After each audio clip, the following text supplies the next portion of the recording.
Capitão, olha só o que eu encontrei navegando aí pelo livro de Gênesis durante essas 3 semanas.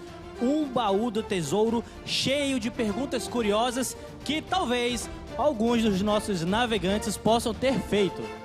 Então, Marujo, vamos lá abrir esse baú e descobrir alguns tesouros escondidos do livro de Gênesis. Preparados, navegantes da palavra? Então vamos lá. Vamos lá aqui abrir o nosso baú do tesouro. E o nosso primeiro tesouro aqui, ele vem, deixa eu ver, com uma pergunta. Por que as pessoas viviam tanto? Com certeza você, ao ler o livro de Gênesis, se deparou com pessoas que viveram aí centenas de anos. Por exemplo, Matusalém, 969 anos. Com certeza aí uma idade muito avançada, a maior registrada na Bíblia. Capitão, como explicar isso? Essa é uma das perguntas mais discutidas ali entre os estudiosos da Bíblia. Mas existem algumas explicações que são consideradas, mas a mais pertinente delas é a que o mundo antes do dilúvio, ele pode ter sido diferente. E alguns estudiosos, eles sugerem que as condições do mundo antigo, elas poderiam ser bem diferentes do nosso mundo atual. Quando nós falamos sobre clima, sobre a alimentação, até mesmo sobre o ambiente. E após o dilúvio ali que nós lemos, descrito em Gênesis, a própria Bíblia, ela mostra que a longevidade humana, ela começa a diminuir gradualmente. Por exemplo, Noé viveu 950 anos. Já Abraão viveu 175 anos. E depois as idades começam a diminuir, seguindo aí as gerações posteriores. Então, há também uma curiosidade em textos antigos da Mesopotâmia, em que registram também longevidades, pessoas com idades muito altas. E um exemplo desse é uma lista de reis da Suméria, que foi encontrado onde reis tinham centenas de anos, outros tinham aí também milhares de anos. Ou seja, essa longevidade aí extraordinária, pessoas com altas idades, também fazia parte das tradições antigas. Não foi algo inventado na Bíblia. Então anote aí, isso não é uma invenção bíblica, né? Um fato bem curioso. Vamos agora para o nosso segundo tesouro aqui, nosso segundo pergaminho, que vem com um versículo aqui, Gênesis 6:3. Deus diz: não permanecerá o meu espírito para sempre no homem e os seus dias serão 120 anos. Quando você lê Gênesis ali, certo? Você vê esse momento em que Deus fala com Noé. Aí surge uma dúvida, porque em seguida você encontra pessoas que viveram além desses 120 anos. A pergunta é, o que Deus quis dizer com esses 120 anos? Existem aí duas explicações principais para essa questão. No caso, interpretações. E a primeira dela é que pode ser uma contagem aí regressiva até o dilúvio. E muitos intérpretes entendem que Deus estava aqui anunciando que a humanidade, ela teria aí mais 120 anos até o julgamento do dilúvio. Que seria para quê? Seria para que a humanidade se arrependesse. A outra interpretação é um limite gradual para a vida humana, que são outros estudiosos, eles entendem que esse texto lido, ele anuncia uma redução progressiva da longevidade humana.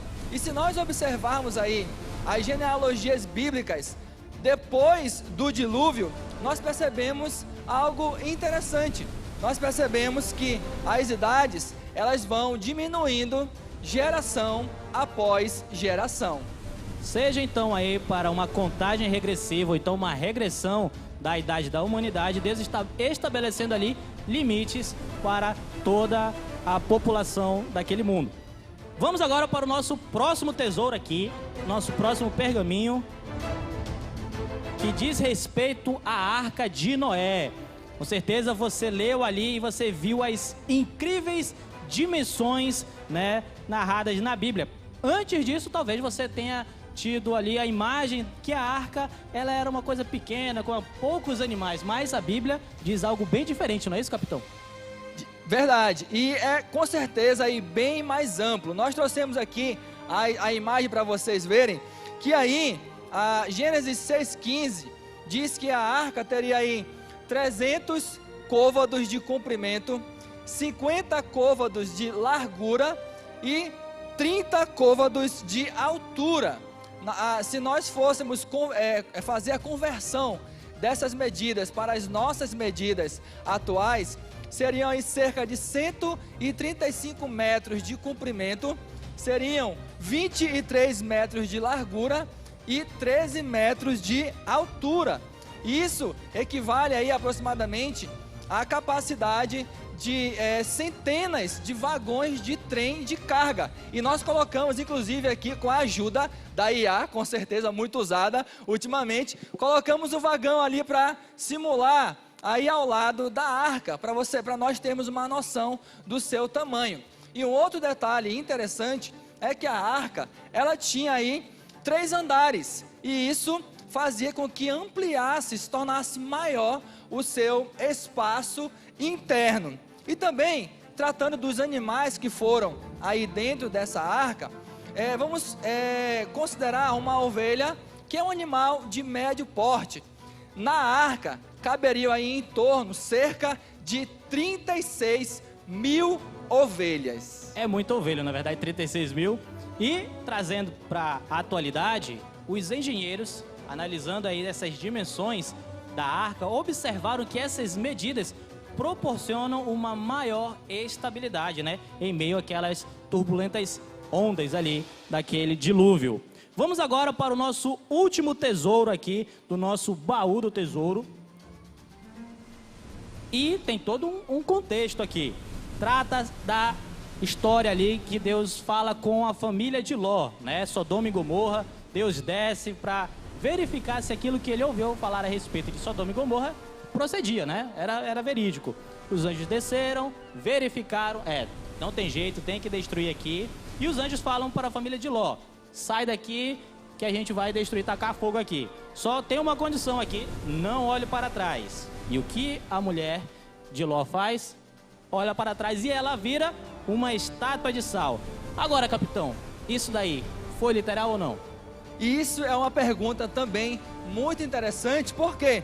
Porque o próprio cenário geográfico ali da história, ele nos ajuda a entender esse relato, essa história, porque aquela região onde aconteceram esses eventos fica próximo do Mar Morto, que no planeta é uma região muito, mas muito mesmo peculiar. E esse mar, ele tem uma extrema concentração de sal e também de minerais, maior até mesmo do que os oceanos. Então, por causa disso, toda a área ali ao redor também nós podemos encontrar pesquisas, você consegue visualizar em imagens que há também lá grandes formações naturais, muito grandes de sal.